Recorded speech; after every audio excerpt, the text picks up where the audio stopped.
Hello, I'm Julian Fellows, the writer and creator of Downton Abbey, and I'm very glad to say welcome back. I can honestly say I have the same excitement every time we come down the drive to Highclere Castle, where we shoot, whatever it is, about 40% of the show. That first glimpse you have coming through the trees down the drive, I still get a funny feeling in my tummy because it's so beautiful and it's such a great place to work, and I genuinely love all the people I work with. At the beginning of Series 3, we are in 1920. It's about a year on, more or less, from where we left off the Christmas special last year.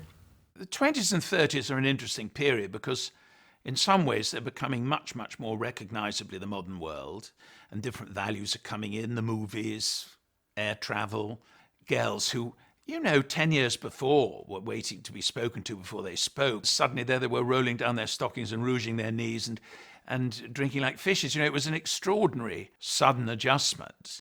I think that the star of the series is always the house. It's not the war in the second series, it's Downton goes to war. Now the house is having to adapt in the way it lives and how people live in it to the post-war world. So each time, the measure of change that we're putting our characters through are demonstrated in what's happened to the house.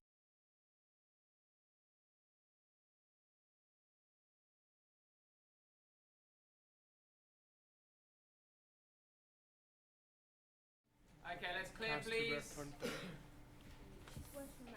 I play Ivy, the new kitchen maid, who is brought in because Daisy gets a promotion. I play Jimmy Kent, the new footman, or one of the new footmen, actually. Hi, I'm Matt Milne, and I'm playing Alfred, the new footman. Thank you. It's a really great ensemble piece, and I'm really lucky to be a part of it, to be honest. I mean, there's some fantastic actors to work with on this. I never went to drama school. This is drama school for me in some respects, because I'm learning off some great people. I was a massive fan, as are my family, so they are absolutely thrilled that I'm part of this. Everyone knows of Downton, and at Christmas, all my family were around, and we were all on Christmas Day watching it.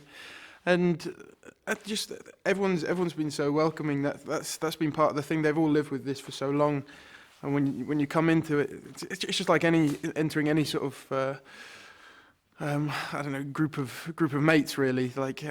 You start off as the newbie or the outsider, but everyone was so supportive. Down here, in the cauldron, as it were, just watching the likes of Jim Carter, watching the likes of Shiv, watching the likes of Rob, and having these momentary interactions with them and seeing how they're doing things. You're learning all the time. It's a great show to be a part of. It's the kind of TV that I think any actor would really want to do. So guys, my supporting artists who are doing stuff in here, you'll get a background action to start your action. And my character, she's very young and curious, and she's got ambition and she's quite strong. I have a lot of scenes when I first arrive with the two boys just chatting in the kitchen, flirting away. I think, although it's Jimmy who Ivy fancies the pants off, basically, she really likes Alfred and they have a lot of fun together. Alfred leaps at the chance with Ivy when she comes. The dynamics all change when Jimmy comes in. With Ivy's advances, he plays off it, but I think he also plays off it because he knows that Alfred is mad about her. And I think that's what he gains as more advantage, is seeing Alfred squirm. So Daisy likes Alfred, Alfred likes Ivy, and Ivy likes Jimmy. We have lots of fun scenes in the kitchen together where the footmen are kind of dawdling and flirting with the girls, which is fun. Slow. Quick. My lord, look at the pair of you. Alfred's learning the foxtrot. I bet he is. But he's going to have to do better than that. What do you mean, why? Well, he's only learning to please our Ivy, isn't he? Aren't you, my laddo? Is that true? Well, of course it is, Your Honour Bean. Cut, I got it. Good for you, Andy? Yeah. Yeah? That's good. Yeah, nice. Great.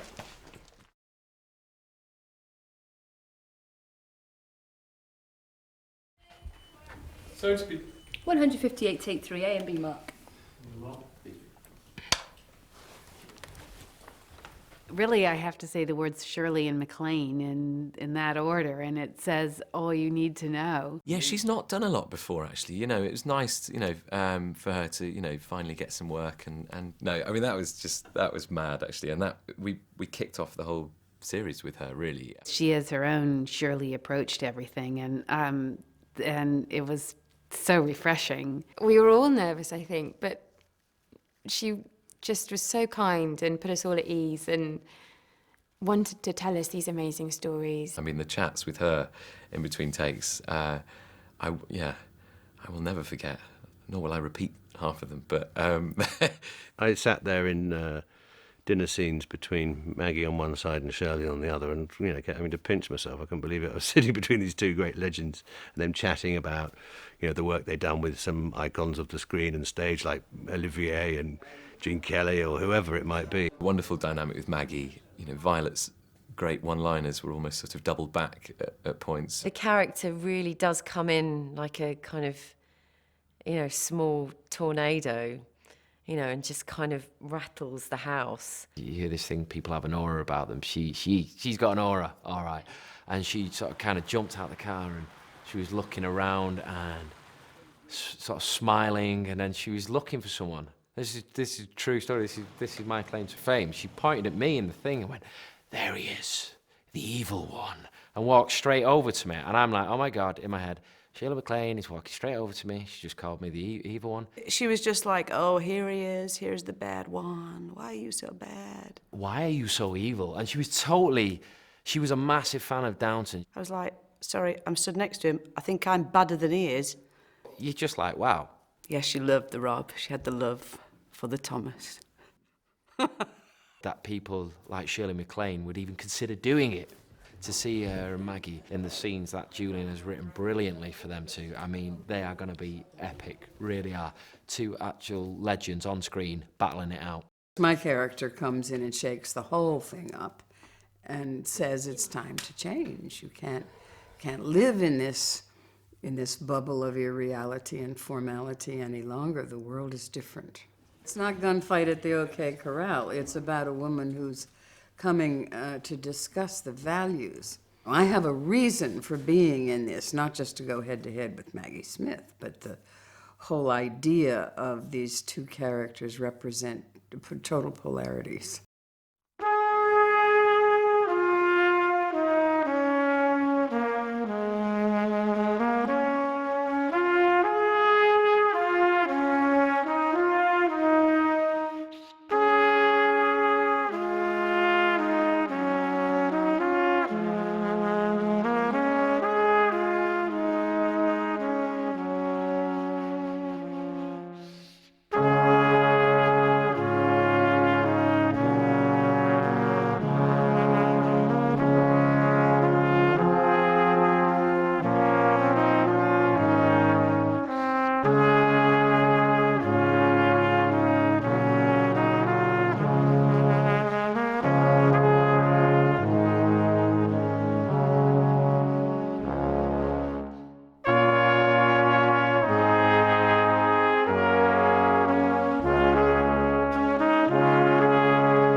Edith's been looking forward to this for a long time. She's madly in love.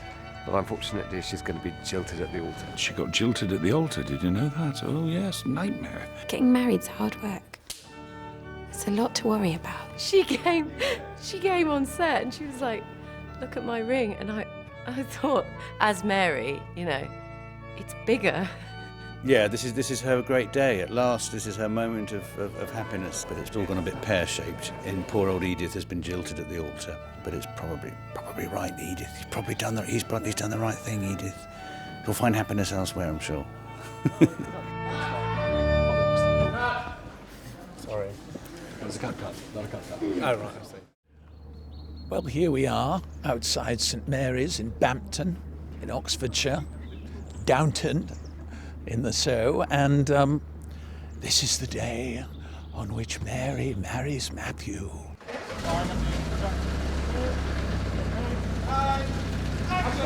It's when it all comes together, and the months and months and months of planning that have gone into this minute. I mean, like for any wedding. And when we saw Michelle in the dress, it's like seeing Michelle in a wedding dress.